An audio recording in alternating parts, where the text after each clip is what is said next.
there are growing calls to address these inequalities, particularly the wage inequality, with more taxes. In particular, in the United States, there's been a call by Congresswoman Ocasio-Cortez to tax people earning over $10 million at a 70% tax rate. The current top rate in the United States is 37%. Michael Dell, do you support this? I just want to say I'm thrilled that they're asking. Wow.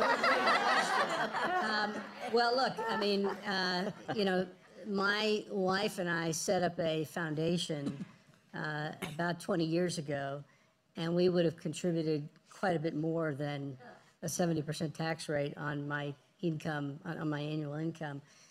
And I feel much more comfortable with our ability as a private foundation to allocate those funds than I do giving them to the government.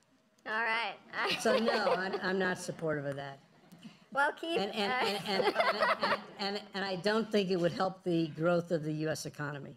Oh, that's interesting. And can you say a little bit more about why? Why you don't think it would?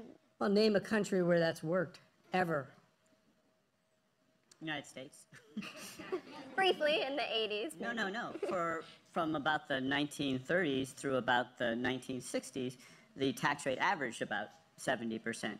At times, it was up as high as 95%. And those were actually pretty good years for growth. So I don't have a strong opinion on that proposal. A lot of the devil is in the details. But I think it's, there's actually a lot of economics that suggests that it's not necessarily going to hurt growth.